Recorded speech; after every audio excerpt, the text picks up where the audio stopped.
প্রাইমারিতে আপনার সন্তানকে কি শেখানো হয় আর আমরা আমাদের কওমি মাদ্রাসাগুলোতে কি শিখাই, এটার একটা জ্ঞান আজকে আপনারা এখান থেকে নেবেন ইনশাআল্লাহ।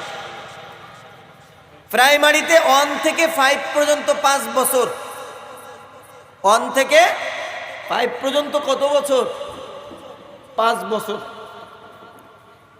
এই 5 বছরে আপনার সন্তানকে কি শেখানো হয়? 5 বছরে আপনার সন্তানকে বাংলা শেখানো হয়, ইংরেজি শেখানো হয়, অঙ্ক শেখানো হয়, ইতিহাস শেখানো হয়, ভূগোল শেখানো হয়, বিজ্ঞান শেখানো হয়।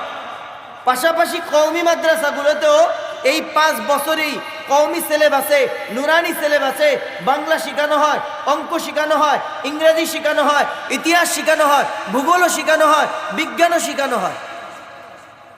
বলে পার্থক্যটা কোথায়? প্রাইমারিতেও যদি 5 বছরে এগুলা শিক্ষা দেওয়া হয়, আপনারাও যদি এগুলা শিক্ষা দেন, তাহলে আপনাদের ভিতরে আর প্রাইমারির ভিতরে পার্থক্য কি? আমি আপনাদেরকে 2টা পার্থক্য দিব। 1 নম্বর পার্থক্য হলো প্রাইমারিতে 5 বছরে বাংলা, অঙ্ক, ইংরেজি, ইতিহাস, ভূগোল, বিজ্ঞান শিক্ষার পাশাপাশি এই 5 বছরে আপনার সন্তানকে পাক্কা বেনামাজি বানানো হয়। বলেন ঠিক কিনা? জোরে বলেন ঠিক না? এই সন্তানকে পাক্কা বেনামাজি বানানো হয়। আর আমি আপনার সন্তানকে 5 বছরে কওমি সিলেবাসে, নুরানি সিলেবাসে বাংলাও শিখাইলাম, অঙ্কও শিখাইলাম, স্কুলে যা শিখাইলো আমরাও তা শিখাইলাম। পাশাপাশি আপনার সন্তানকে 5 বছরে আমি পাক্কা নামাজি বানাইলাম, পাক্কা নামাজি বানাই দিছি। যদি আমার কথায় ভুল হয় মাদ্রাসাগুলোতে অ্যানালাইসিস করবেন, অ্যালায়েন্স করে দেখবেন আপনারা, পাক্কা নামাজি বানানো হয়। এইগুলো 1 নম্বর পার্থক্য। 2 নম্বর পার্থক্য কি?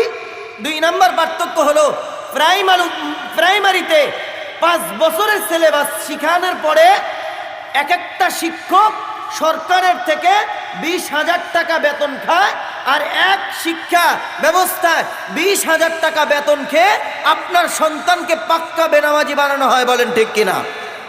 আর আমি যে আপনার সন্তানকে, আমরা যা পড়াই ওরাও তা পড়ায়, আমার পড়ার পাশাপাশি আপনার সন্তানকে পাক্কা নামাজি বানাইলাম, 30 পারা কোরআন সিনার মধ্যে জমা দিলাম এবং মাসালাও শিখাইলাম, অজু গোসল শিখাইলাম, পাক পবিত্রতা শিখাইলাম, নামাজ বন্দিগি শিখাইলাম।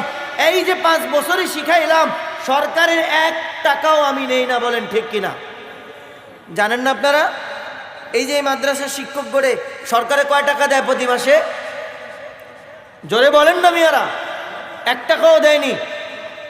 তাহলে দুইটা পার্থক্য কি পাইছেন আপনারা? এবার বুঝেন, প্রাইমারিতে যারা সন্তানের বাবা মা, এরা যে তাদের সন্তানকে প্রাইমারিতে শিখার জন্য ঢেলে দিল, এরা কি জানে না যে তাদের প্রাইমারিগুলোতে নামাজ বন্দিকে শিক্ষা দেওয়ার ব্যবস্থা নাই? জানে না? কালিমা কালাম শিক্ষা দেওয়ার ব্যবস্থা নাই, সহি অজু গোসল শিক্ষা দেওয়ার ব্যবস্থা নাই, সহি পাক পবিত্রতা শিক্ষা দেওয়ার ব্যবস্থা নাই। এরপরও যে জেনে শুনে যে সমস্ত বাবা মা সন্তানদেরকে, ছেলে মেয়েদেরকে, নাতিপুতিদেরকে প্রাইমারিতে ঢেলে দিচ্ছে, এরা আল্লাহর কাছে হাসরের মাঠে in the day of judgment মালিকের দরবারে কি জবাব দিবে? এরা এই দুনিয়া থেকে এটা অর্জন করে যায়। কথা কি বুঝছেন আমার?